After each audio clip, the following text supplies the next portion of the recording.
First of all, these are fake news. Okay. You can't go by those fake.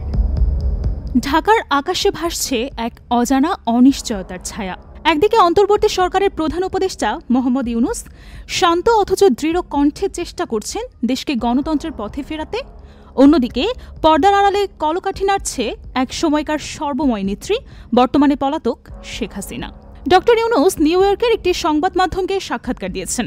সেখানে তার বক্তব্যে উঠে এসেছে আওয়ামী লীগকে ঘিরে সরকারের নতুন দোটানা। তিনি বলেছেন, আওয়ামী লীগ নিষিদ্ধ নয়, শুধু তাদের কার্যক্রম স্থগিত।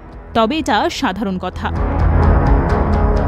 প্রফেসর ভুল কিছু বলেননি, কারণ গণতান্ত্রিক দেশে কোনো রাজনৈতিক দলকে পুরোপুরি নিষিদ্ধ করা সুখকর কিছু না। তাই বিচারের মুখোমুখি কাঠগড়ায় দাঁড়ানো আওয়ামী লীগের বিচার কাজ পুরোপুরি শেষ হওয়ার পরই বাকি সিদ্ধান্ত আসবে। নির্বাচন কমিশন লীগের নিবন্ধন স্থগিত রেখেছেন।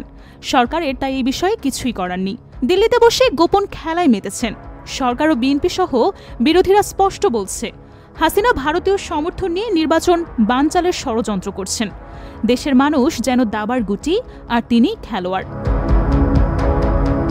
মোহাম্মদ ইউনূসের কথাতেও ফুটে উঠল উপহাস।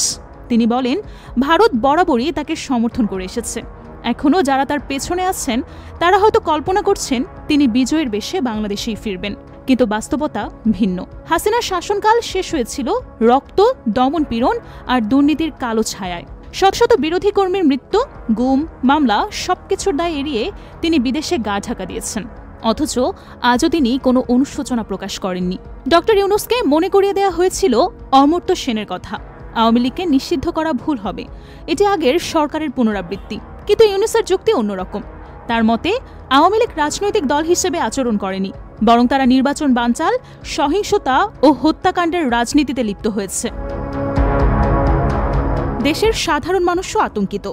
তারা দেখছে পুরনো শাসকের ভূত আবারও ঘাড়ে চেপে বসতে চাইছে। হাসিনার মতো এক নেত্রী যদি ফেরেন তবে কেমন হবে দেশের ভবিষ্যৎ, সে নিয়ে অনেকেই চিন্তিত। আওয়ামী লীগ এখন দাবি করছে তাদের নিষেধাজ্ঞা উঠিয়ে দেয়া হোক, যেন তারা জনগণের দল হিসেবে মাঠে ফিরতে পারে। অথচ জনগণের স্মৃতিতে এখনো জুলাই গণহত্যা দগদগে ঘা হয়ে আছে। দেশজুড়ে এখন দুই স্লোগানের লড়াই। আওয়ামী লীগ বলছে হাসিনা ফিরবে, কিন্তু বিরোধীরা চিৎকার করছে হাসিনা ফিরলে বাংলাদেশ রক্তে ভাসবে।